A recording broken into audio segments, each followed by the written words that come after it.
De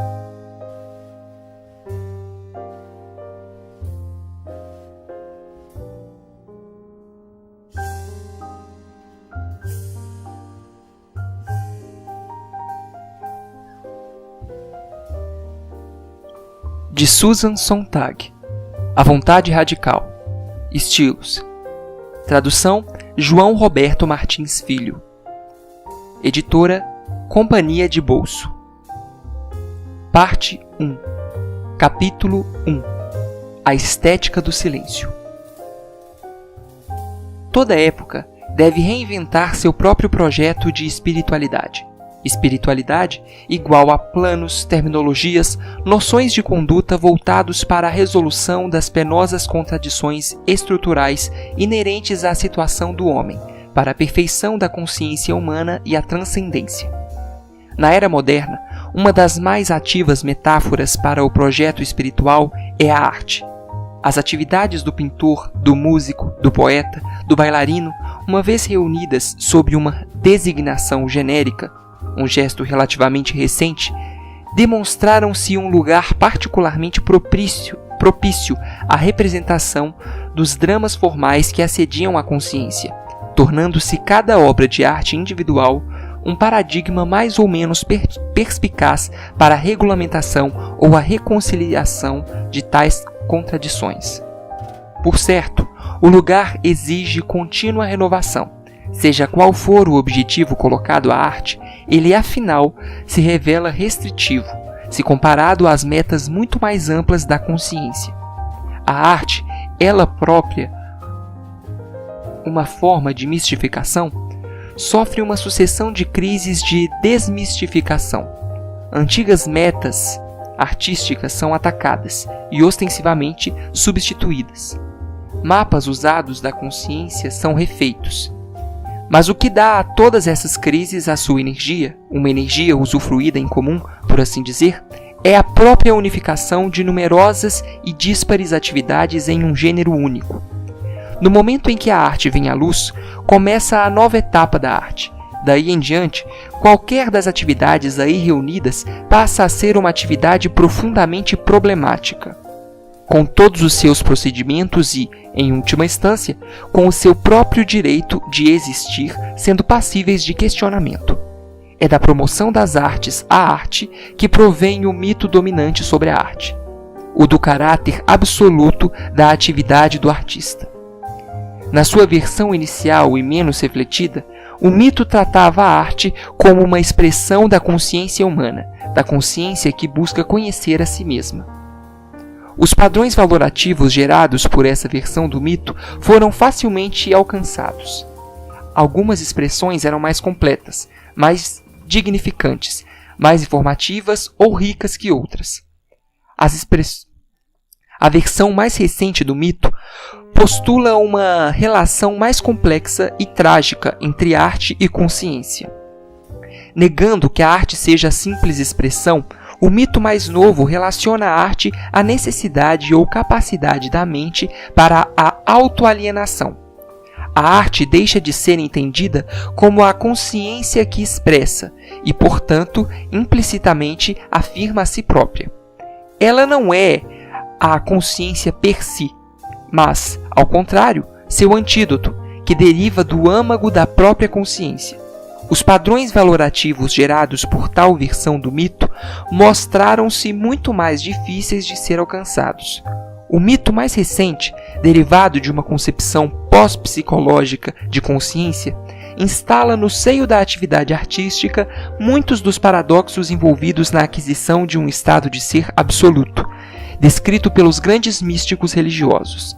Assim como a atividade do místico deve culminar em uma via negativa, em uma teologia da ausência de Deus, em uma ânsia da névoa de desconhecimento além do conhecimento e do silêncio além do discurso, a arte deve tender à anti-arte, à eliminação do tema, do objeto, da imagem, a substituição da intenção pelo acaso e a busca do silêncio. Na primeira e linear versão da relação da arte com a consciência, discernia-se uma luta entre a integridade espiritual dos impulsos criativos e a materialidade perturbadora da vida comum, que tantos obstáculos coloca à trajetória da sublimação autêntica. Porém, a versão mais recente, em que a arte é parcela de uma transação dialética com a consciência, apresenta um conflito mais profundo e frustrante. O espírito, que busca a corporificação na arte, choca-se com o caráter material da própria arte. A arte é desmascarada como gratuita e a própria concretude dos instrumentos do artista e, em particular, no caso da linguagem, sua historicidade, parece como um ardil.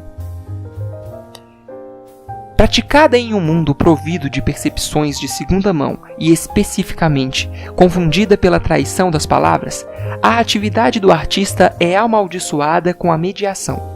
A arte torna-se inimiga do artista, pois nega a realização, a transcendência que ele deseja. Portanto, a arte passa a ser considerada como algo que deve ser superado. Um novo elemento ingressa na obra de arte individual e se torna parte constitutiva dela. O apelo, tácito ou aberto, à sua própria abolição e, em última instância, à abolição da própria arte.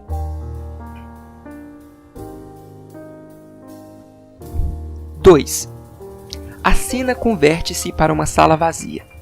Rimbaud partiu para a Abissínia a fim de fazer fortuna no comércio de escravos. Wittgenstein, após um período como mestre-escola de aldeia, escolheu um trabalho servil como empregado de hospital. Duchamp voltou-se para o xadrez. Como acompanhamento dessas renúncias exemplares a uma vocação, cada um deles declarou que via suas realizações prévias na poesia, na filosofia ou na arte como fúteis, insignificantes. Contudo, a opção pelo silêncio permanente não nega a sua obra. Pelo contrário, de modo retroativo, confere e acrescenta força à autoridade e ao que foi interrompido. O repúdio à obra, tornando-se uma nova fonte de sua vitalidade, um certificado de incontestável seriedade. Essa seriedade consiste em não encarar a arte ou a filosofia praticada como uma forma de arte, Wittgenstein, como algo cuja serenidade persiste para sempre, um fim, um veículo permanente para a ambição espiritual. A atitude verdadeiramente séria é a que encara a arte como um meio para alguma coisa que talvez só possa ser atingida pelo abandono da arte. Num julgamento mais impaciente, a arte é um falso caminho, ou, na expressão do artista Dada Jacques Vaque, uma estupidez. Embora não seja mais uma confissão, a arte é mais do que nunca uma libertação, um exercício de ascetismo. Através dela, o artista torna-se purificado de si próprio e, por fim, de sua arte. O artista ainda está envolvido num processo em direção ao bem. Mas, enquanto anteriormente o bom artista era o de domínio e o pleno desempenho de sua arte, agora o seu bem mais elevado é atingir o ponto onde tais metas de excelência tornam-se insignificantes para si, emocional e eticamente, e ele fica mais satisfeito por estar em silêncio do que por encontrar uma voz na arte. O silêncio, neste sentido, como término, propõe um estado de espírito de ultimação antitético àquele que informa o uso sério tradicional do silêncio pelo artista autoconsciente, descrito de maneira magistral por Valéry e Rilke, como uma zona de meditação, de preparação para o aprimoramento espiritual, uma ordalha que finda na conquista do direito de falar.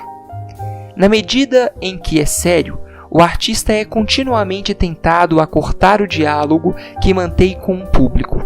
O silêncio é a mais ampla extensão dessa relutância em se comunicar, dessa ambivalência quanto ao fazer contato com o público, que constitui um tema fundamental na arte moderna, com seu infatigável compromisso com o novo e ou com o esotérico. O silêncio é o último gesto extraterreno do artista.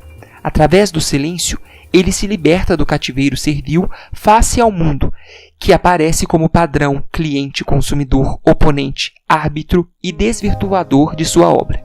Todavia, não se pode deixar de perceber nessa renúncia à sociedade um gesto altamente social. As pistas para a libertação final do artista, diante da necessidade de praticar sua vocação, provém da observação de seus companheiros artistas e da comparação de si próprio com eles. Uma decisão exemplar dessa espécie só pode ser efetuada após o artista ter demonstrado que possui gênio e tê-lo exercido com autoridade. Uma vez suplantados seus pares pelos padrões que reconhece, há apenas um caminho para seu orgulho, pois ser vítima de ânsia de silêncio é ser, ainda num sentido adicional, superior a todos os demais. Isso sugere que o artista deve a sagacidade de levantar mais indagações que as outras pessoas e que possui nervos mais fortes e padrões mais elevados de excelência. Parece desnecessário demonstrar que o artista pode persistir na inquirição de sua arte até que ele ou esta estejam exaustos. Como escreveu René Char, nenhum pássaro tem ânimo para cantar no matagal de indagações.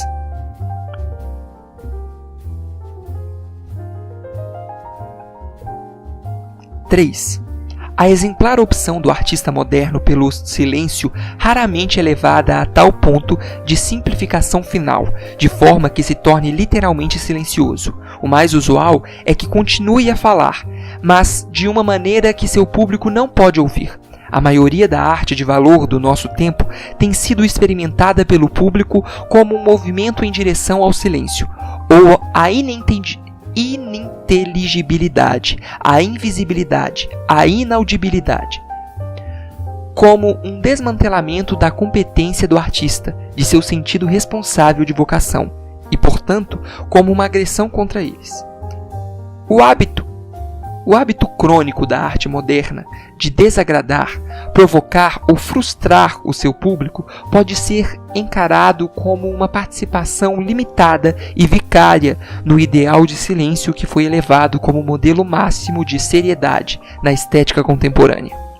Porém, é ao mesmo tempo uma forma contraditória de participar do ideal de silêncio, não apenas porque o artista continua a realizar obras de arte, mas também porque o isolamento da obra em relação a seu público nunca perdura.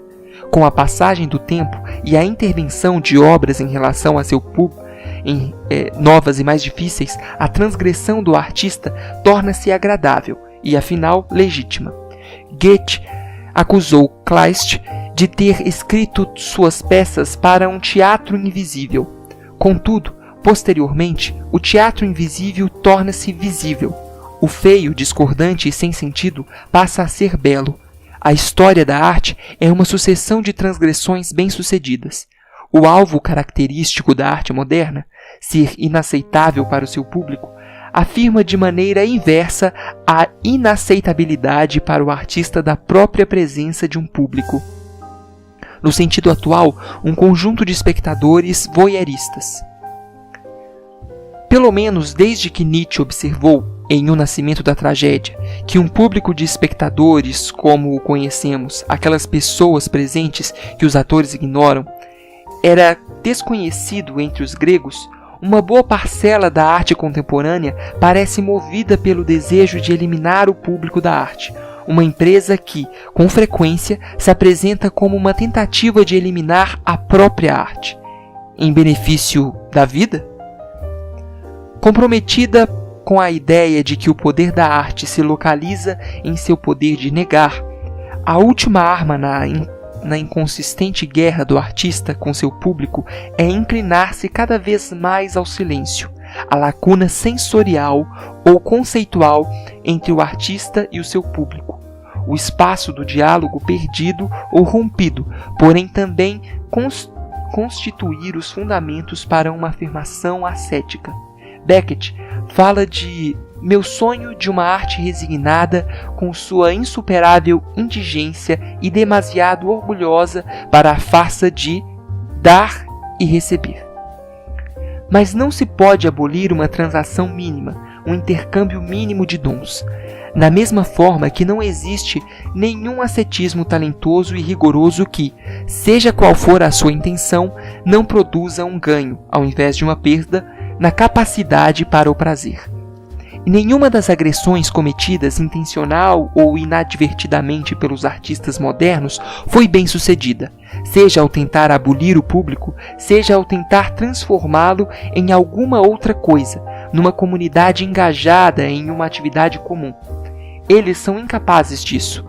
Até onde a arte é entendida e valorizada como uma atividade absoluta, será uma atividade separada e elitista. As elites pressupõem as massas.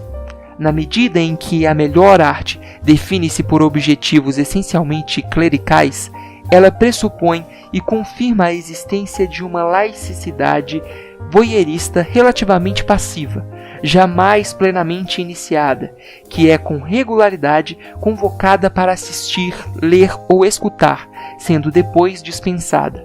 O máximo que o artista faz é modificar os termos diferentes nessa atuação vis-à-vis com o público e ele próprio.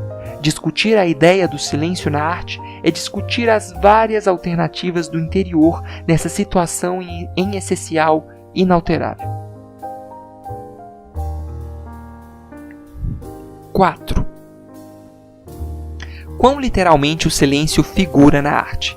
O silêncio existe como uma decisão. No suicídio exemplar do artista Kleist Lautréamont, que desse modo testemunha que foi demasiado longe, e nas mais mencionadas renúncias modelares à vocação artística.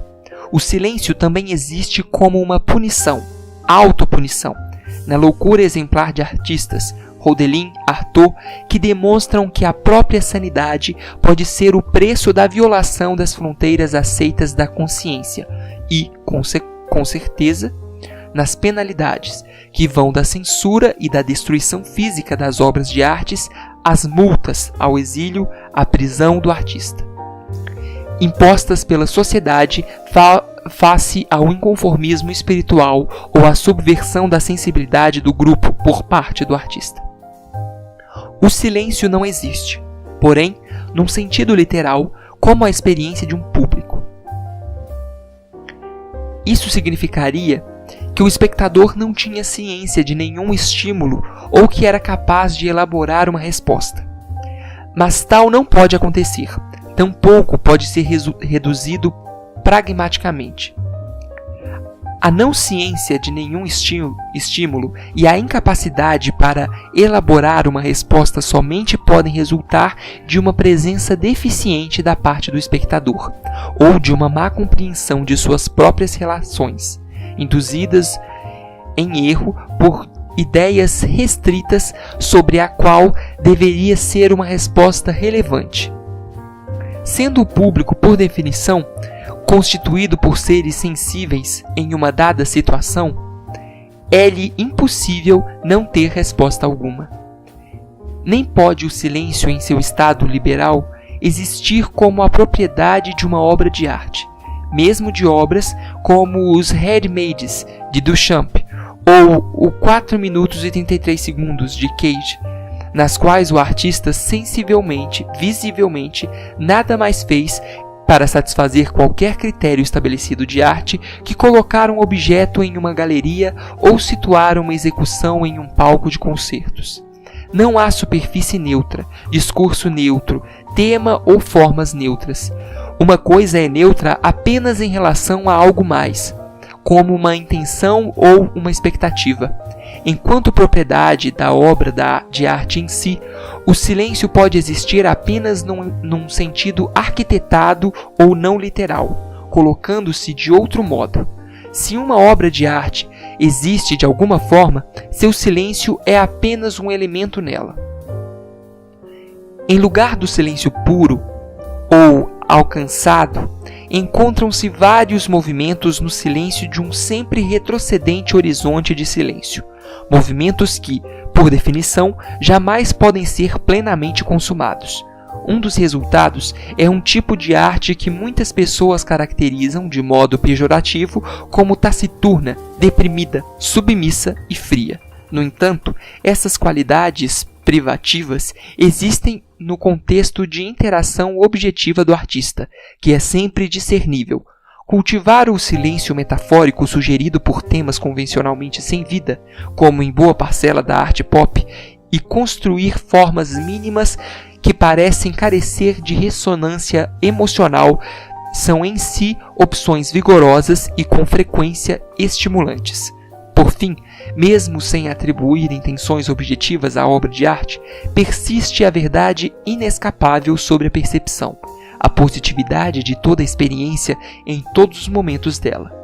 Como insistiu Cage, não existe o silêncio, sempre há alguma coisa acontecendo que provoca um som. Cage descreveu como, mesmo numa câmara silenciosa, ainda ouvia dois sons, a batida de seu coração e o fluxo do sangue em suas têmporas.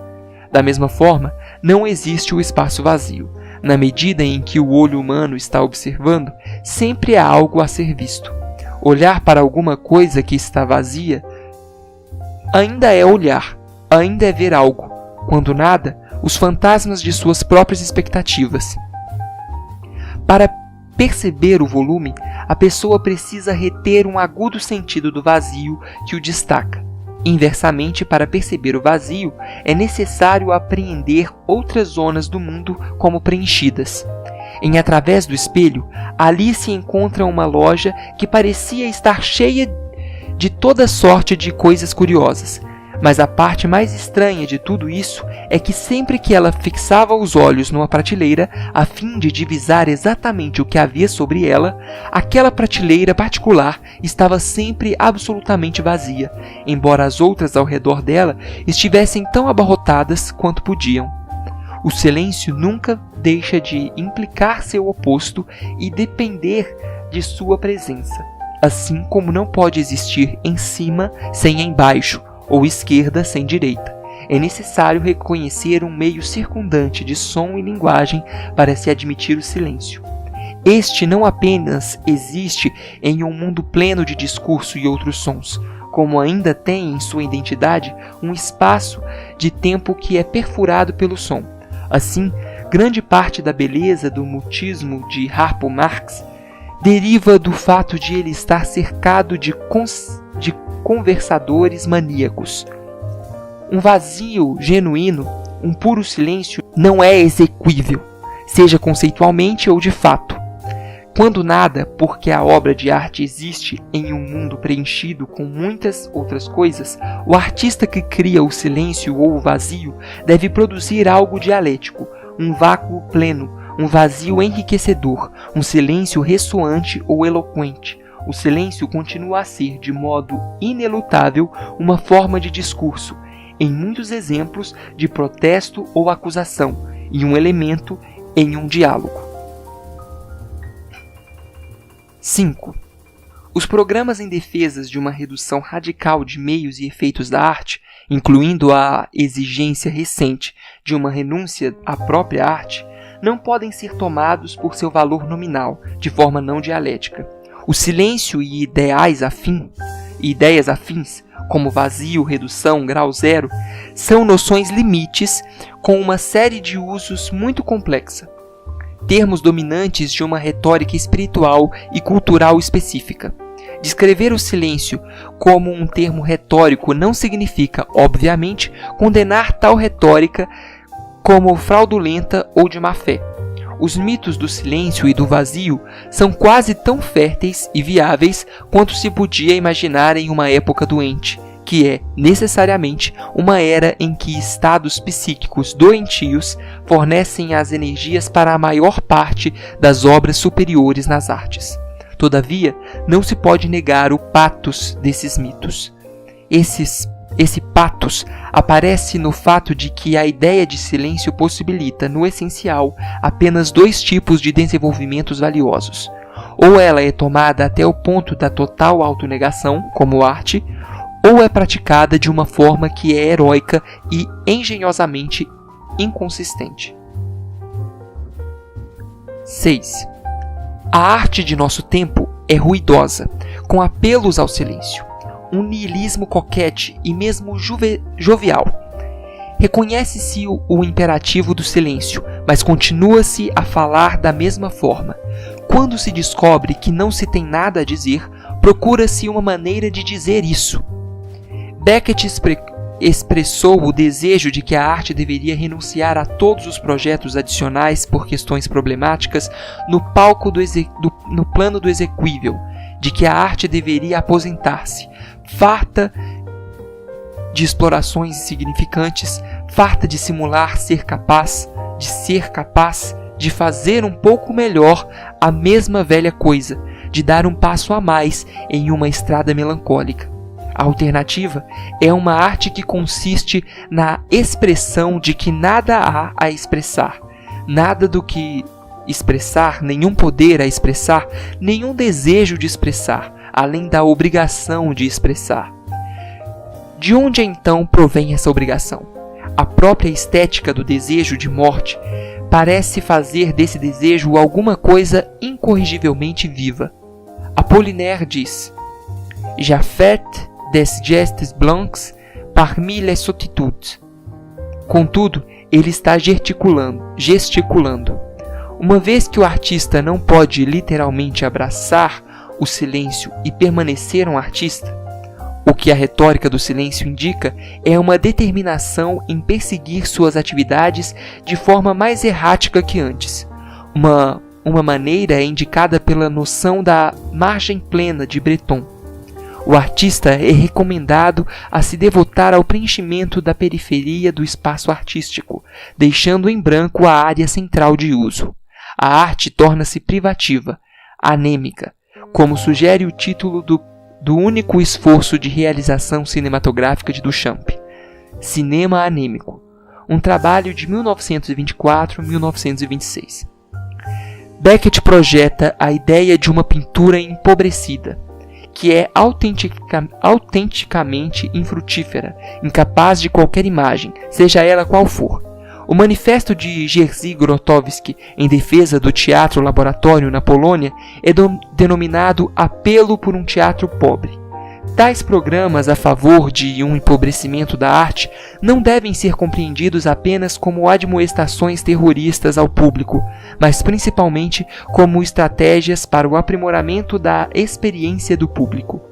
As noções de silêncio, vazio e redução delineiam novas receitas para os atos de olhar, ouvir e etc., as quais ou promovem uma experiência de arte mais imediata e sensível, ou enfrentam a obra de arte de uma maneira mais consciente e conceitual. 7.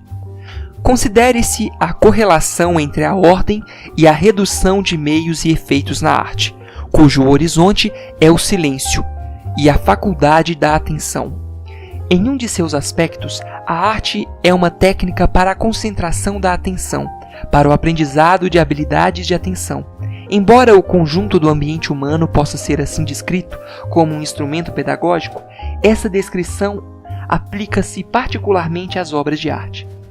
A história das artes equivale à descoberta e formulação de um repertório de objetos sobre os quais dispensar atenção. É possível traçar exata e ordenadamente como o olho da arte garimpou o nosso meio ambiente, nomeando, efetuando sua seleção limitada de coisas que as pessoas passam a perceber então como entidades significativas, agradáveis e complexas. Oscar Wilde salientou que as pessoas não viam os nevoeiros antes que certos poetas e pintores do século XIX lhes ensinassem como fazê-lo. E pode-se dizer que ninguém via tanto da variedade e da sutileza do semblante humano antes da era do cinema. Outrora, a tarefa do artista parecia ser a simples inauguração de novas áreas e objetos de atenção. Essa tarefa ainda é admitida, mas se tornou problemática. A própria faculdade de atenção passou a ser questionada e sujeita a padrões mais rigorosos. Como diz Jaspers, já é muito ver alguma coisa claramente, pois nós não vemos nada claramente. talvez a qualidade da atenção que se aplica a alguma coisa seja melhor, menos contaminada, menos distraída, se oferecesse menos. Supridos com a arte empobrecida, purificados pelo silêncio, talvez possamos então começar a transcender a frustrante seletividade da atenção, com suas inevitáveis distorções de experiência. Idealmente, seríamos assim capazes de prestar atenção a todas as coisas. A tendência é caminhar para cada vez menos. Contudo, nunca o menos apresentou-se de modo tão ostensivo como mais. À luz do mito dominante, em que a arte visa tornar-se uma experiência total, solicitando atenção total, as estratégias do empobrecimento e redução indicam a ambição mais exaltada que a arte pode adotar. Debaixo do que parece ser uma vigorosa modéstia, se não real debilidade, deve-se discernir uma enérgica blasfêmia secular, o desejo de atingir o ilimitado, não seletivo e completo conhecimento de Deus. 8. Linguagem. Linguagem parece ser uma metáfora privilegiada para expressar o caráter mediado da criação artística. Linguagem parece ser uma metáfora privilegiada para expressar o caráter mediado da criação artística e da obra de arte. Por um lado, o discurso é ao mesmo tempo um meio imaterial, se comparado, digamos, às imagens, e uma atividade humana com um interesse aparentemente essencial no projeto de transcendência, de se mover além do singular e contingente, sendo todas as palavras abstrações que apenas grosseiramente se baseiam ou fazem referência a particulares concretos. Por outro lado, a linguagem é o mais impuro, contaminado e esgotado de todos os materiais de que se fez a arte. Esse caráter dual da linguagem, sua abstração e sua prostração na história, serve como um microcosmo do caráter infeliz das artes de hoje. A arte está tão avançada nas trilhas labirínticas do projeto de transcendência que dificilmente se pode conceber que ela volte atrás, a não ser pela mais dramática e punitiva revolução cultural. Todavia, a arte também está sossobrando na maré debilitante do que antes parecia ser a realização final do pensamento europeu, a consciência histórica secular. Em pouco mais de 2 séculos, a consciência da história transformou a si própria de uma libertação em um abrir de portas, uma iluminação abençoada, em uma carga quase insuportável de autoconsciência. É quase impossível para o artista escrever uma palavra, ou transmitir uma imagem, ou realizar um gesto que não o relembre de algo já efetuado. Como diz Nietzsche, nossa preeminência. Vivemos em uma era de comparação. Podemos verificar como nunca foi verificado antes. Como consequência, gozamos diferentemente, sofremos diferentemente. Nossa atividade instintiva é comparar um número jamais ouvido de coisas. Até certo ponto, a comunidade e a historicidade dos meios do artista estão implícitas no próprio fato da intersubjetividade. Cada pessoa é um ser no mundo. Entretanto, hoje, em particular nas artes que empregam a linguagem, esse estado comum das coisas é sentido como um problema extraordinário e esgotante. A linguagem é experimentada não meramente como algo compartilhado, mas como uma coisa corrompida, vergada pelo peso da acumulação histórica. Assim, para cada artista que a conhece, a criação de uma obra significa enfrentar 2 domínios potencialmente antagônicos de significado e suas relações. Um deles é seu próprio significado, ou ausência de. O outro é o conjunto de significados de segunda ordem, os quais, ao mesmo tempo que estendem sua própria linguagem, a oneram, a comprometem e a adulteram. O artista acaba por escolher entre 2 alternativas inerentemente limitantes, forçado a tomar uma posição que é ou servil ou insolente. Ou ele adula e satisfaz seu público, oferecendo-lhe o que este já sabe, ou comete uma agressão contra seu público, dando-lhe o que este não quer. Assim, a arte moderna transmite com plenitude a alienação produzida pela consciência histórica. Seja o que for que o artista faz, está alinhado, de forma em geral consciente, com algo já feito antes, produzindo uma compulsão de estar sempre conferindo sua situação, sua própria postura, frente àquelas de seus predecessores e contemporâneos. Para compensar essa ignominiosa escravidão diante da história, o artista exalta a si próprio com o sonho de uma arte totalmente ahistórica e, portanto, não alienada. 9. A arte que é silenciosa substitui uma aproximação a essa condição visionária e ahistórica.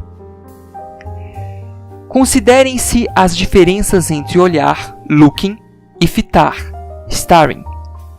Um olhar é voluntário e também móvel, crescendo e decrescendo em intensidade à medida que seus focos de interesse são percebidos e estão esgotados.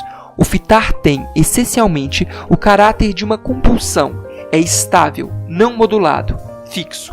A arte tradicional convida a olhar. A arte silenciosa engendra o fitar. A arte silenciosa, ao menos em princípio, não permite liberar-se da atenção, porque nunca houve nenhuma solicitação dela. O fitar talvez seja o mais afastado da história e o mais próximo da eternidade que a arte contemporânea é capaz de atingir. 10.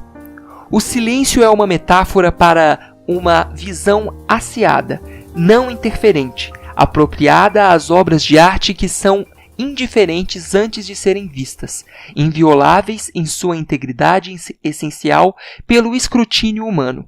O espectador se aproximaria da arte como faz de uma paisagem. Uma paisagem não exige sua compreensão, suas imputações de significado, suas angústias e suas simpatias. Ao contrário, requer sua ausência, solicita que ele não acrescente nada a isso. A contemplação, no ponto de vista estrito, acarreta o autoconhecimento, o autoesquecimento por parte do espectador. Um objeto digno de contemplação é aquele que, com efeito, elimina o sujeito que a percebe. Há uma tal plenitude ideal a que o público nada pode acrescentar, análoga à relação estética com a natureza, aspira uma grande parcela da arte contemporânea, através de várias estratégias de brandura, redução, desindividualização, alogicidade. Em princípio, o público não pode sequer adicionar seu pensamento. Todos os objetivos, corretamente percebidos, já são plenos. Deve ser isso o que Cage quer dizer quando, depois de explicar que não existe o silêncio, pois sempre há algo ocorrendo que produz um som, acrescenta: ninguém pode ter uma ideia uma vez que começou realmente a ouvir. Plenitude. Experimentar todo o espaço como preenchido, de forma que as ideias não possam entrar.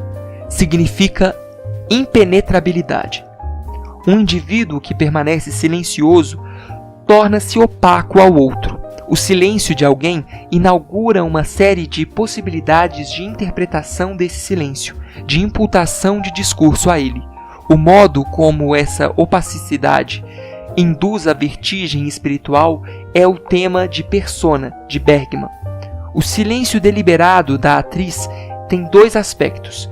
Considerado enquanto decisão aparentemente relacionada a ela mesma, a recusa a falar é manifestadamente a forma que ela deu ao sujeito de pureza ética, mas é também, enquanto comportamento, um instrumento de poder, uma espécie de sadismo, uma posição de força de virtual inviolabilidade, de onde ela manipula e confunde sua acompanhante, a quem cabe o ônus de falar. Contudo, a opacidade do silêncio pode ser concebida de forma mais positiva, enquanto livre de angústia. Para Keats, o silêncio de uma grega, é um lugar de nutrição espiritual. As melodias não ouvidas permanecem, ao passo que que as que soam como flautas ao ouvido sensual decaem. O silêncio é equiparado ao tempo interrompido, câmara lenta. Pode-se fitar eternamente uma urna grega. A eternidade, no argumento do poema de Keats, é o único estímulo interessante ao pensamento e também a ocasião exclusiva para se chegar ao término da atividade mental, que significa questões intermináveis e irrespondidas. Tu, forma silenciosa, prova-nos além do pensamento como a eternidade, a fim de chegar a uma equação final de ideias. A beleza é verdade, a verdade, beleza, que é ao mesmo tempo absolutamente vazia e plena. De modo bastante lógico, o poema de Keats finda com uma alternativa que parecerá, se o leitor não acompanhou seu raciocínio, uma sabedoria oca, uma banalidade. Assim como o tempo ou a história é o meio do pensamento determinado. O silêncio da eternidade prepara-se para um pensamento além do pensamento, que deve aparecer da perspectiva do julgamento tradicional e dos usos correntes, como existência de pensamento, embora possa ser o emblema de um julgamento novo e difícil. 11. Por trás dos apelos ao silêncio repousa o desejo de uma tábula rasa, perceptiva e cultural. E em sua versão mais exortatória e ambiciosa, a defesa do silêncio expressa um projeto mítico de liberação total. O que se visa é nada menos que a libertação do artista de si próprio, da arte em relação à obra de arte particular e em relação à história, do espírito face à matéria, da mente face às suas limitações perceptivas e intelectuais. Como algumas pessoas atualmente sabem, há modos de pensamento que ainda não conhecemos. Nada poderia ser mais importante ou precioso que tal conhecimento, embora em gestação. O sentido de urgência, a infatigabilidade espiritual que engendra, não podem ser aplacados e continuam a alimentar a arte radical deste século. Através de sua defesa do silêncio e da redução, a arte comete um ato de violência contra si própria, transformando-se em uma espécie de automanipulação, de conjuração, procurando trazer à luz essas novas formas de pensamento. O silêncio é uma estratégia para a transformação da arte, sendo ela própria a mensageira de uma antecipada transposição radical dos valores humanos. Mas o processo de tal estratégia deve significar o seu abandono final, ou, no mínimo, sua significativa modificação. O silêncio é uma profecia e as ações dos artistas podem ser compreendidas como uma tentativa de, concomitantemente, cumpri-la e revertê-la. Do mesmo modo, a linguagem aponta para sua própria transcendência no silêncio. Este aponta para sua própria transcendência para um discurso além do silêncio. Porém, o conjunto na empresa não pode se tornar um ato de má-fé se o artista também souber disso. 12. Uma citação famosa. Tudo que pode ser pensado claramente. Tudo que pode ser dito claramente. Mas nem tudo que pode ser pensado pode ser dito. Note-se que Wittgenstein, com seu cuidado escrupuloso de evitar a questão psicológica, não pergunta por quê, quando e em que circunstâncias alguém desejaria colocar as palavras tudo que pode ser pensado, ainda que pudesse, ou mesmo expressar, seja ou não claramente, tudo que pode ser dito.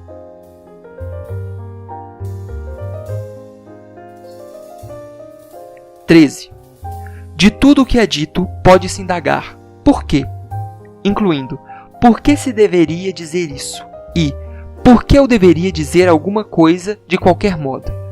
Além disso, falando-se em termos estritos, nada que é dito é verdadeiro. Embora uma pessoa possa ser a verdade, nunca se pode dizê-lo.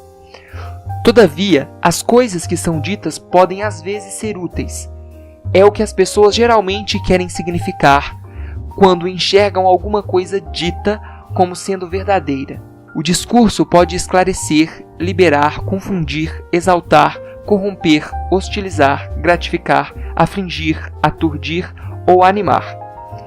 Enquanto a linguagem é regulamentadamente empregada para inspirar a ação, certas declarações verbais, sejam escritas ou orais, são elas próprias o desempenho de uma ação, como ao se prometer, jurar, legar. Um outro uso do discurso, quando dada, mais comum que o provocar ações, é estimular um discurso adicional. Mas o discurso pode também silenciar. Na verdade, é assim que deve ser. Sem a polaridade do silêncio, todo o sistema de linguagem fracassaria. E além de sua função genérica, enquanto oposto dialético do discurso, o silêncio, como discurso, tem igualmente usos mais específicos, menos inevitáveis. Um dos usos do silêncio: atestar a ausência ou a renúncia ao pensamento. O silêncio é com frequência empregado como um procedimento mágico ou mimético nas relações sociais repressivas, como nas formas jesuíticas sobre falar com os superiores e no disciplinamento das crianças. Isso não deve ser confundido com a prática de certas disciplinas monásticas, como a ordem dos trapistas, nas quais o silêncio, ao mesmo tempo que é um ato ascético, atesta a condição de estar perfeitamente pleno. Um outro uso que aparenta ser oposto do silêncio: testemunhar a perfeição do pensamento. Nas palavras de Karl Jaspers, aquele que tem as respostas finais não pode mais falar a outrem, rompendo a comunicação genuína em benefício daquilo em que acredita. Ainda um outro uso do silêncio: fornecer tempo para a continuação ou a exploração do pensamento. Notavelmente, o silêncio encerra o pensamento. Um exemplo: a empresa da crítica, na qual não parece haver alternativa para o crítico a não ser afirmar que um dado artista é isso, é aquilo, etc. Contudo, se se decide que uma questão não está encerrada, ela não está.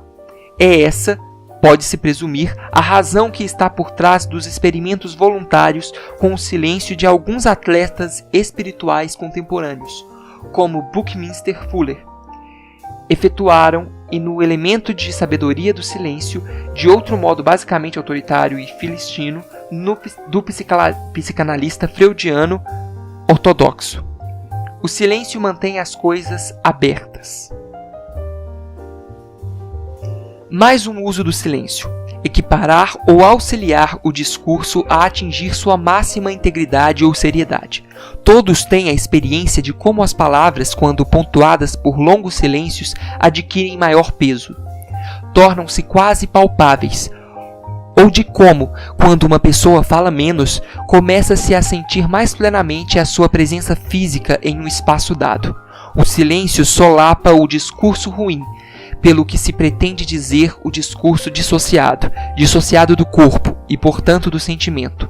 O discurso não organicamente informado pela presença sensória e particularmente concreta do locutor e pela ocasião individual para o emprego da linguagem. Livre do corpo, o discurso se deteriora, transforma-se em falso, inane, ignóbil, sem importância. O silêncio pode inibir ou se contrapor a essa tendência, proporcionando uma espécie de lastro, monitorando ou mesmo corrigindo a linguagem quando ela se torna inautêntica. Dados esses riscos à autenticidade da linguagem, que não depende do caráter de nenhuma declaração isolada ou mesmo de uma declaração de grupo, mas da relação locutor-expressão-situação. O projeto imaginário de dizer com clareza tudo o que pode ser dito, sugerido por Wittgenstein, parece temivelmente complicado.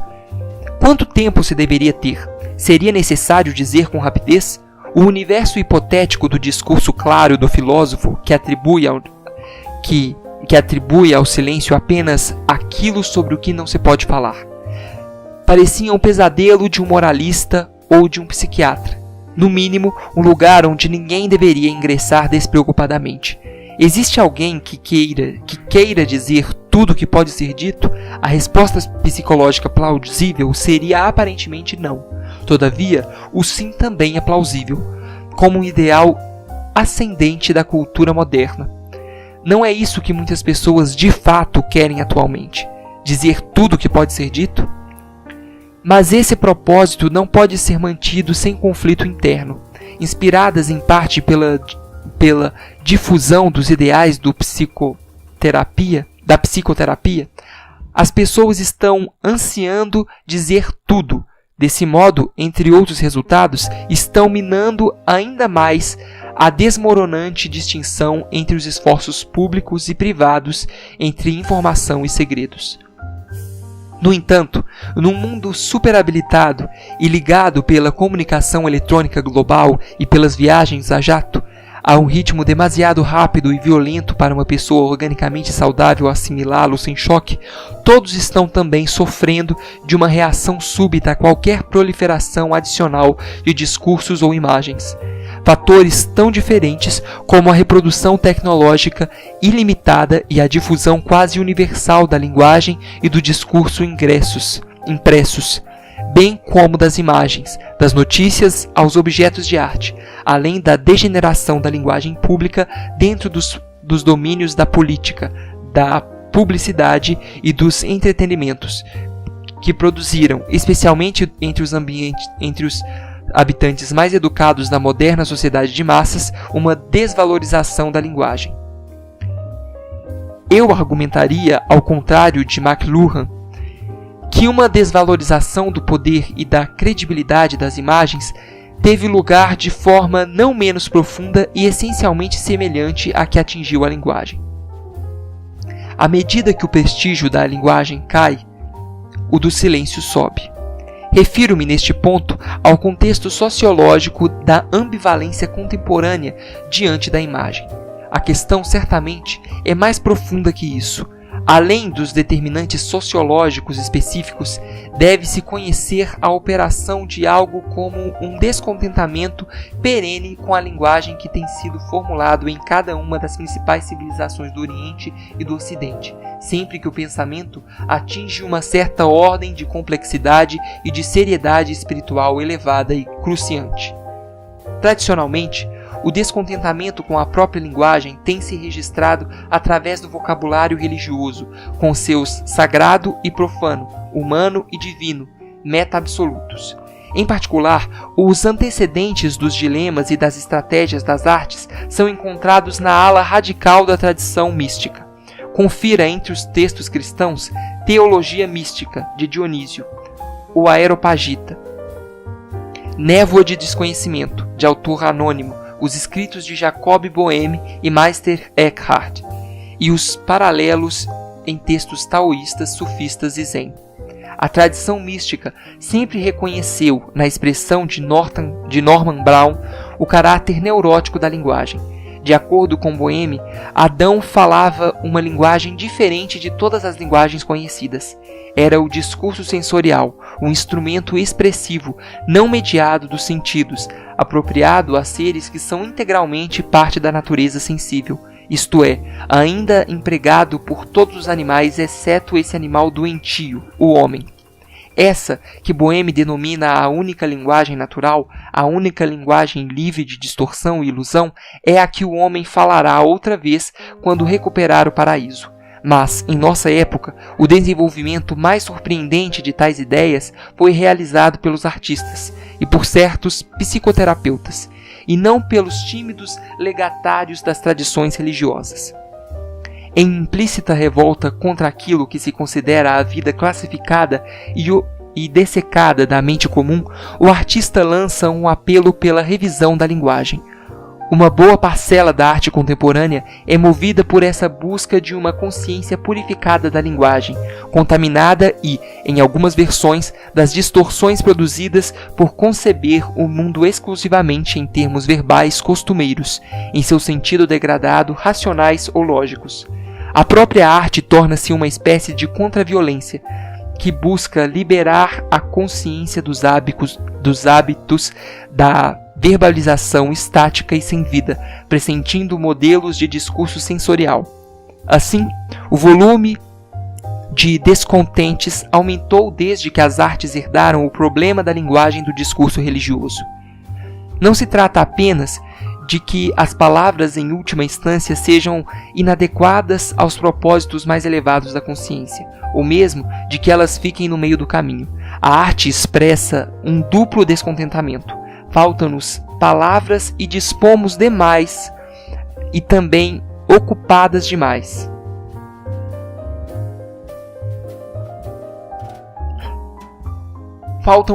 Faltam-nos palavras e dispomos de palavras em demasia. Ela levanta suas reclamações sobre a linguagem. As palavras são cruas demais e também ocupadas demais, convidando a uma hiperatividade da consciência que é não apenas disfuncional em termos das capacidades humanas de sentir e agir, como de maneira ativa debilita a mente e embota os sentidos. A linguagem é rebaixada à condição de um evento. Alguma coisa ocorre no tempo, uma voz que fala e aponta para o antecedente e para o que sucede uma declaração, o silêncio. Este, então, é ao mesmo tempo a pré-condição do discurso e o resultado ou alvo do discurso adequadamente dirigido. Nesse processo, a atividade do artista é a criação ou estabelecimento do silêncio. A obra de arte eficaz deixa o silêncio em seu rastro. O silêncio administrado pelo artista é parte de um programa de terapia perceptiva e cultural, calcado frequentemente mais no momento da terapia de choque do que no da de persuasão. Ainda que o meio do artista sejam as palavras, ele pode participar dessa tarefa. A linguagem pode ser empregada para conter a linguagem, para expressar mutismo. Mallarmé pensava que era tarefa da poesia, utilizando as palavras, limpar a nossa realidade atravancada de palavras, através da criação de silêncios ao redor das coisas. A arte precisa montar um ataque em ampla escala contra a própria linguagem, por meio da linguagem e seus substitutos, em benefício do modelo do silêncio. 14. No fim, a crítica radical da consciência, delineada primeiramente pela tradição mística, agora administrada pela psicoterapia não ortodoxa e pela alta arte modernista, sempre culpa a linguagem. A consciência experimentada como um ônus é concebida como a memória de todas as palavras alguma vez ditas. Krishnamurti defende que precisamos renunciar à memória psicológica enquanto distinta da factual. De outra forma, continuaremos a preencher o novo com o antigo, enclausurando a experiência ao enganchar cada experiência anterior. Devemos destruir a continuidade, que é assegurada pela memória psicológica, indo ao final de cada emoção ou pensamento. E após o final, o que advém, por algum tempo, é o silêncio. 15. Em Elegias de Duino, Hilke oferece na quarta elegia uma afirmação metafórica do problema da linguagem e recomenda um procedimento para o que considera a mais exequível aproximação do horizonte do silêncio. Um pré-requisito do esvaziamento é ser capaz de perceber do que está repleto, com que palavras e gestos mecânicos se está, como uma boneca recheado. Somente então, em confronto polar com a boneca, aparece o anjo, figura que representa uma possibilidade igualmente inumana, embora mais elevada, a de uma apreensão translinguística, inteiramente não mediada. Nem boneca, nem anjo, o ser humano permanece situado nos limites do reino da linguagem. Mas, para que a natureza e, portanto, as coisas, as outras pessoas, as texturas da vida comum sejam experimentadas a partir de uma postura diversa da atitude mutilada do mero espectador, a linguagem precisa reconquistar sua castidade, conforme descrita por Hilke na nona elegia, a redenção da linguagem, o que significa dizer a redenção do mundo através de sua interiorização na consciência. É uma tarefa longa e infinitamente árdua. Os seres humanos estão de tal forma decaídos que precisam começar com o ato linguístico mais simples, a nominação das coisas. Talvez não se possa preservar mais que essa função mínima da corrupção geral do discurso. É bem provável que a linguagem tenha de continuar com um estado de redução permanente, embora, quando esse exercício espiritual de confinar a linguagem à nominação esteja completo, seja possível passar a outros e mais ambiciosos usos da linguagem. Talvez nada deva ser tentado que permita à consciência se tornar realienada de si própria. Para Hilke, é possível conceber a superação da alienação da consciência, e não, como nos mitos radicais dos místicos, por meio da ultrapassagem completa da linguagem. É suficiente reduzir drasticamente o âmbito e o uso da linguagem. Uma imensa preparação espiritual, o contrário da alienação, é exigida para esse ato simples e enganador de nominação. Nada menos que o polimento e o harmonioso aguçamento dos sentidos. Exatamente o oposto de projetos tão violentos, voltados, grosso modo, para o mesmo fim e informados pela mesma hostilidade à cultura verbal racional como desorganização sistemática dos sentidos. A solução de Hilke situa-se a meio caminho entre a exploração do entorpecimento da linguagem enquanto uma instituição cultural maciça e plenamente implantada, e o abandono à vertigem suicida do puro silêncio. Contudo, esse território intermediário da redução da linguagem à nominação pode ser reivindicado de uma forma bastante diversa da dele. Compare-se o nominalismo benigno proposto por Hilke e proposto e praticado por Francis Ponge, com o nominalismo brutal adotado por muitos outros artistas. O recurso mais comum da arte moderna, a estética do inventário, não é efetuado, como em Hilke, com vistas a humanizar as coisas, mas principalmente com vistas a confirmar a sua desumanidade, sua impessoalidade, sua indiferença às preocupações humanas e seu isolamento delas. Exemplos da preocupação desumana com a nominação. Impression de l'Afrique de Roussel. As pinturas de silkscreen e os filmes iniciais de Andy Warhol. Os primeiros romances de Rob Grillet, que procuravam confinar a função da linguagem à simples descrição e localização físicas. Hilke e Ponge assumem que há prioridades, objetos ricos em oposição a objetos vazios, eventos com uma certa fascinação. Esse é um incentivo para tentar despir a linguagem, deixando que as próprias coisas falem. De modo mais decisivo, eles assumem que, se existem estados de falsa consciência, embaraçados pela linguagem, há ainda autênticos estados de consciência, que é função da arte promover. A visão alternativa nega as hierarquias tradicionais de interesse e significado, nas quais algumas coisas têm mais importância que outras. A distinção entre experiência falsa e verdadeira também é rejeitada. Em princípio, deve-se desejar prestar atenção a todas as coisas. Tal visão, formulada de modo mais elegante por Cage, embora sua prática seja bastante difundida, é que leva à arte do inventário, do catálogo, das superfícies e do acaso. Não é função da arte sancionar qualquer experiência específica, com exceção do estado de estar aberto à multiplicidade de experiências, que termina, na prática, numa decidida ênfase em coisas comumente consideradas triviais ou sem importância. A vinculação da arte contemporânea ao princípio narrativo mínimo do catálogo ou do inventário parece quase parodiar a visão de mundo capitalista, em que o meio ambiente é atomizado em itens, uma categoria que compreende coisas e pessoas, obras de arte e organismos naturais, e em que todo item é uma mercadoria. Isto é, um objeto discreto e portátil. Incentiva-se um nivelamento geral do valor da arte do inventário, a qual apenas é, ela mesma, uma das aproximações possíveis a um discurso idealmente não modulado. Tradicionalmente, os efeitos de uma obra de arte têm sido distribuídos com desigualdade, a fim de introduzir no público uma certa sequência de experiências. Em primeiro lugar, despertar, depois manipular e, finalmente, satisfazer as expectativas emocionais. O que se propõe agora é um discurso desprovido de ênfases no sentido tradicional. ainda uma vez a princípio do fitar em oposição ao olhar.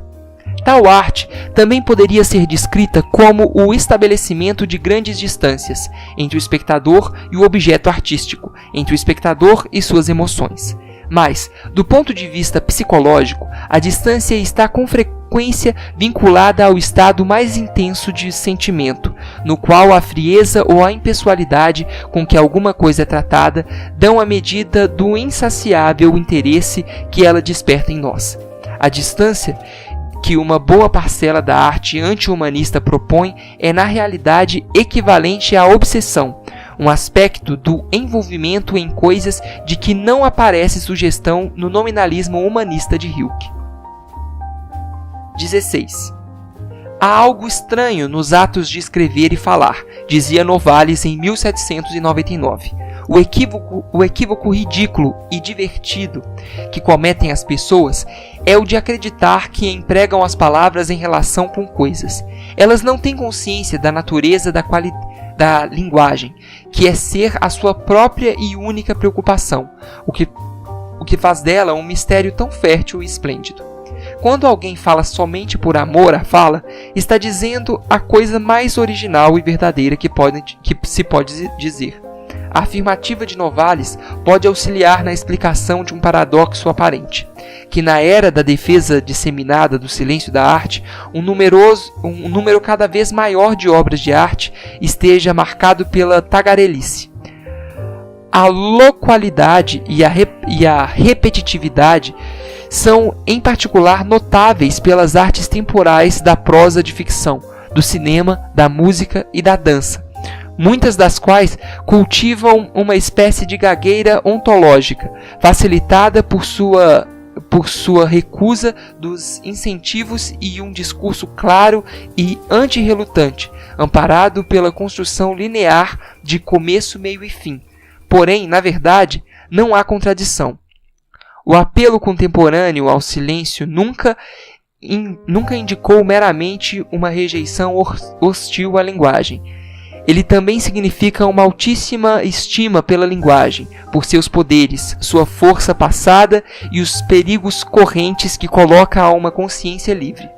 Dessa avaliação intensa e ambivalente procede um impulso a um discurso que parece ao mesmo tempo irreprimível e, em princípio, indeterminável e estranhamente desarticulado, penosamente reduzido. Discernível na ficção de Stein, Burroughs e Beckett, há a ideia subliminar de que seria possível falar mais alto que a linguagem ou persuadir-se do silêncio. Não se trata de uma estratégia muito promissora, considerando os resultados que podem razoavelmente ser antecipados a partir dela, mas talvez não seja tão estranha quando observamos com que frequência a estética do silêncio aparece ao lado de uma mal controlada rejeição do vazio. A acomodação desses dois impulsos contrários pode produzir a necessidade de preencher todos os espaços com objetos de peso emocional insignificante, ou com amplas áreas de cor apenas modulada, ou com objetos uniformemente detalhados, ou engendrar um discurso com um mínimo possível de inflexões, de variações emotivas e de aumentos e diminuições de ênfase. Esses procedimentos parecem semelhantes ao comportamento de um neurótico obsessivo precavendo-se contra um perigo. Os atos de uma tal pessoa devem ser repetidos de forma idêntica, pois o perigo continua o mesmo, e precisam ser repetidos infindavelmente, pois o risco nunca parece acabar. No entanto, o combustível emocional que alimenta o discurso artístico de modo análogo à obsessão pode ser diminuído a tal ponto que quase se pode esquecer que está ali. Então, tudo o que se deixa ao ouvido é uma espécie de zunido ou zumbido constante. O que se deixa à vista é o puro preenchimento de um espaço com coisas ou, mais precisamente, a transição paciente dos detalhes superficiais das coisas. Nessa visão, o silêncio das coisas, imagens e palavras é uma pré-condição para sua proliferação. Se fosse dotado de uma carga mais potente, individual, cada um dos vários elementos da obra de arte reivindicaria mais espaço psíquico e então seu número total talvez tivesse de ser reduzido. 17. Algumas vezes, a acusação não é dirigida a toda a linguagem, mas apenas à palavra escrita. Assim, Tristan Tzara exortava a queima de todos os livros e bibliotecas para trazer à luz uma nova era de lendas orais. E McLuhan, como todos sabem, faz a distinção mais aguda entre linguagem escrita, que existe no espaço visual, e discurso oral, que existe no espaço auditivo, louvando as vantagens psíquicas e culturais do último como base para a sensibilidade.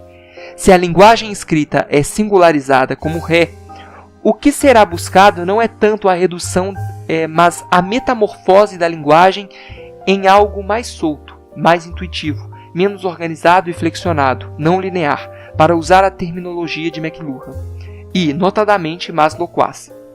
Mas é certo, são justamente essas qualidades que caracterizam muitas das grandes narrativas em prosa de nossa época. Joyce, Stein, Gada, Laura Heading, Beckett e Burroughs apresentam uma linguagem cujas normas e energias provêm do discurso oral, com seus movimentos circulares repetitivos e sua voz essencialmente na primeira pessoa. Falar por amor à fala é a fórmula para a libertação, disse Novalis. Libertação do quê? Da fala? Da arte? Em minha opinião, Novalis descreveu sucintamente a abordagem correta do escritor à linguagem e ofereceu o critério básico para a literatura enquanto uma arte. Porém, a extensão em que o discurso oral é o modelo privilegiado para o discurso da literatura como arte constitui ainda uma questão em aberto. 18. Um dos corolários do crescimento dessa concepção da linguagem da arte enquanto autônoma e autossuficiente, e afinal autorreflexiva, é um declínio do significado como é tradicionalmente buscado nas obras de arte. Falar por amor à fala nos força a recolocar o significado das afirmativas linguísticas ou paralinguísticas.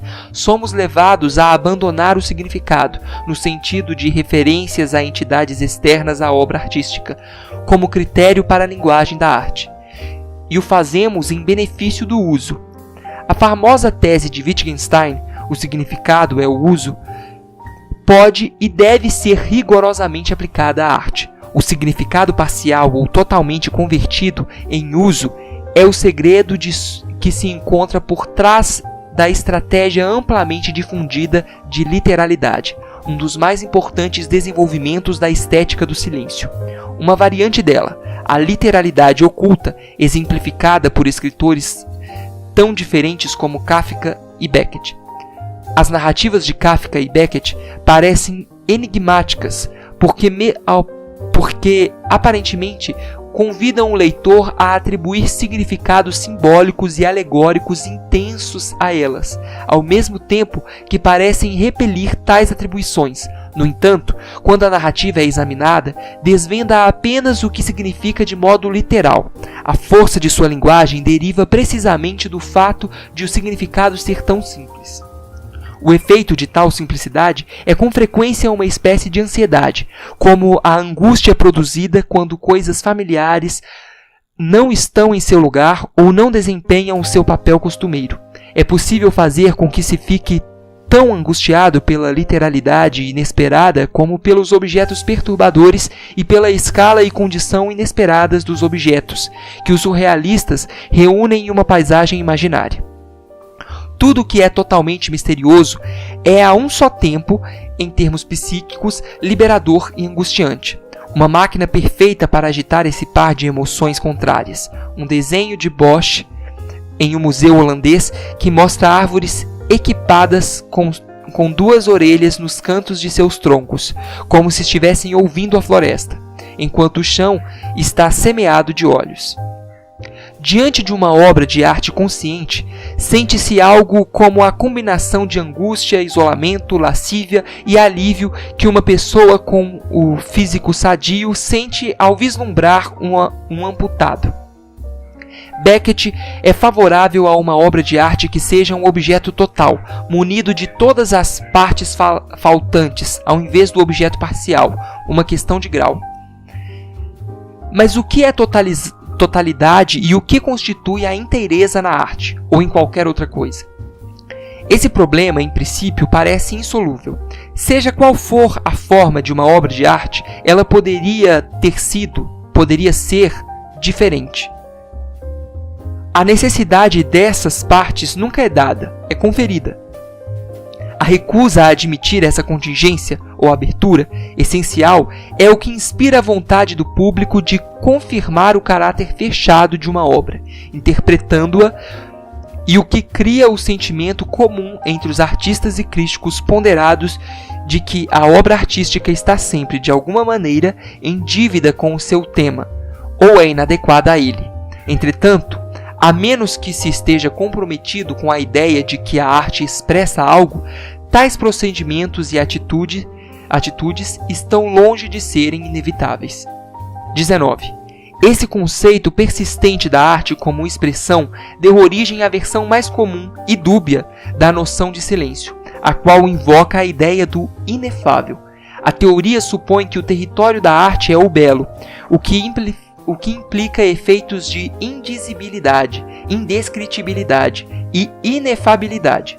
Na verdade, a busca de expressão do inexprimível é assumida como o próprio critério da arte e, às vezes, torna-se a oportunidade para uma distinção estrita e, em minha concepção, insustentável, entre literatura e prosa e poesia. Foi a partir dessa posição que Valéry apresentou seu famoso argumento, repetido num contexto completamente diferente por Sartre, de que o romance não é, do ponto de vista restrito, uma forma de arte. Seu raciocínio é o de que, sendo o objetivo da prosa a comunicação, o uso da linguagem em prosa é perfeitamente direto. A poesia, enquanto arte, deve ter propósitos bastante diferentes, expressar uma experiência que é no essencial inefável, utilizar a linguagem para expressar o mutismo. Em contraste com os escritores em prosa, os poetas estão engajados em subverter o seu próprio instrumento e em procurar ir além dele. Essa teoria, até onde assume que a arte relaciona-se à beleza, não é muito interessante. A estética moderna está mutilada por sua dependência desse conceito fundamentalmente vago, como se a arte dissesse respeito à beleza, assim como a ciência diz respeito à verdade. No entanto, ainda que a teoria dispense a noção de beleza, há uma objeção mais séria, a visão de que expressar o inefável é uma função básica da poesia, considerada como um paradigma de todas as artes. É ingenuamente a histórica. O inefável, embora certamente uma categoria perene de conhecimento, nem sempre teve na arte a sua moradia. Seu abrigo tradicional esteve no discurso religioso e, secundariamente, como narra Platão na 7ª epístola, na filosofia.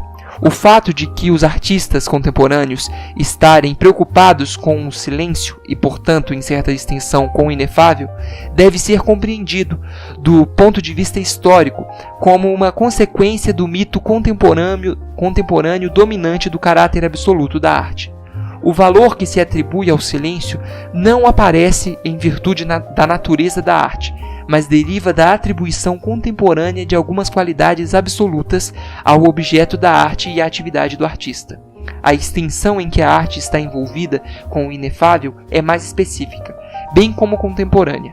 A arte, na concepção moderna, sempre se vincula às transgressões sistemáticas de convenções formais mais antigas, praticada pelos artistas, o que confere às obras uma certa aura de indizibilidade. Por exemplo, quando o público se sente com desconforto à presença negativa de alguma coisa que podia ser, mas não está sendo dita. ou quando qualquer declaração efetuada em uma forma agressivamente nova ou difícil tende a parecer equívoca ou apenas vaga. Porém, tais características de inefabilidade não devem ser reconhecidas às custas da consciência da positividade da obra de arte. A arte contemporânea, não importando como tema se definido por um gosto pela negação, ainda pode ser analisada como um conjunto de asserções do tipo formal. Por exemplo, cada obra de arte nos dá uma forma, paradigma ou modelo de conhecimento de alguma coisa, uma epistemologia.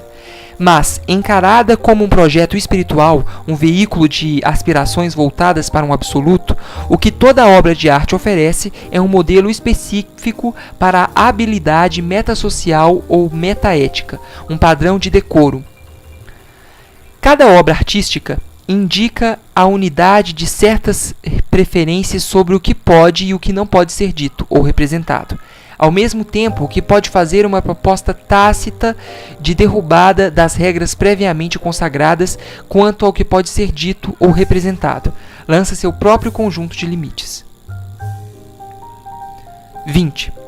Os artistas contemporâneos defendem o silêncio em dois estilos, forte e brando. O estilo forte é uma função da instável antítese de pleno e vazio.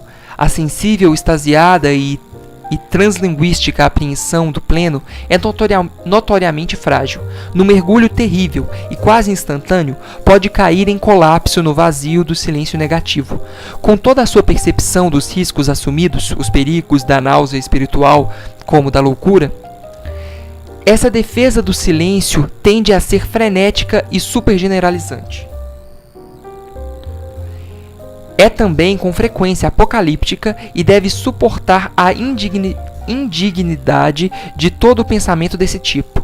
Notadamente, deve vaticinar o fim, ver o dia chegar, sobreviver a ele e então marcar uma nova data para a incineração da consciência e a poluição definitiva da linguagem, a exaustão das possibilidades do discurso da arte. A outra maneira de falar do silêncio é mais cautelosa. Essencialmente, representa a si própria como uma extensão de um traço básico do classicismo tradicional, a preocupação com os modos de correção, com os padrões de compostura. O silêncio é apenas a reserva elevada à enésima potência. É certo que, na transferência de tal preocupação de sua matriz da arte clássica tradicional, o tom se modificou, da seriedade didática à liberalidade irônica. Embora o estilo clamoroso de proclamação da retórica do silêncio possa parecer mais apaixonado, seus defensores menos exaltados, como Cage ou Jones, estão dizendo algo igualmente drástico. Reagem à mesma ideia das aspirações da arte ao absoluto, por meio das rejeições programáticas da arte.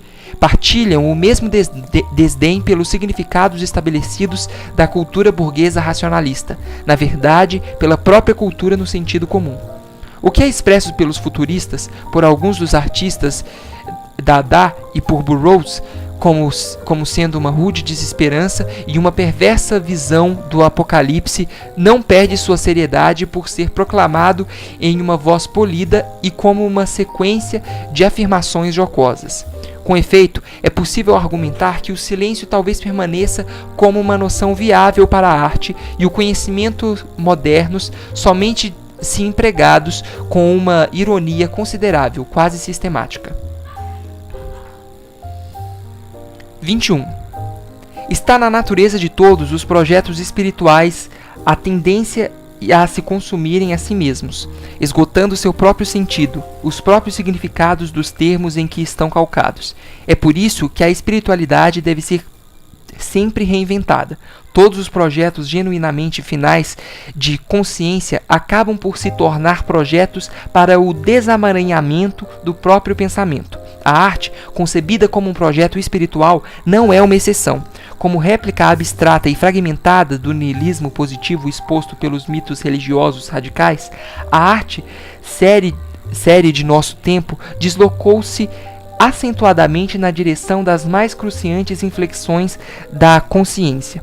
É compreensível que a ironia seja o único contrapeso possível a esse uso grave da arte como arena para a ordalha da consciência.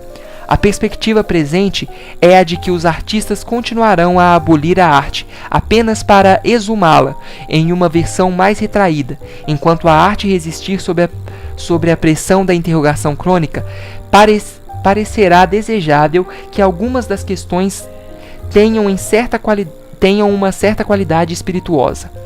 Mas tal perspectiva depende, talvez, da viabilidade da própria ironia. A partir de Sócrates, existem incontáveis testemunhos do valor da ironia para o indivíduo privado, como método complexo e sério da busca e sustentação da verdade pessoal e meio de preservar a própria sanidade. Contudo, à medida que a ironia se transforma no bom gosto daquilo que é, acima de tudo, uma atividade essencialmente coletiva, o fazer arte, ela pode se mostrar menos útil. Não é necessário um julgamento tão categórico como o de Nietzsche, o de que a difusão da ironia em uma cultura ressignificava a maré montante da decadência e a aproximação do final da vitalidade e dos poderes dessa cultura. Na cosmópolis pós-apocalíptica e eletronicamente vinculada, na qual todos os artistas modernos sérios obtiveram cidadania prematura, certas conexões orgânicas entre cultura e pensamento, e a arte é de certo hoje em dia uma forma de pensamento, parecem ter sido rompidas, de modo que o diagnóstico de Nietzsche talvez precise ser modificado. Mas, se a ironia tem recursos mais positivos que os reconhecidos por Nietzsche, resta ainda uma interrogação sobre até onde os recursos da ironia podem ser estendidos. Parece improvável que as possibilidades de minar de maneira ininterrupta as afirmações de uma pessoa possam se desenrolar indefinidamente no futuro, sem que sejam, afinal, confrontadas pelo desespero ou por uma risada que a deixe completamente sem fôlego. 1967.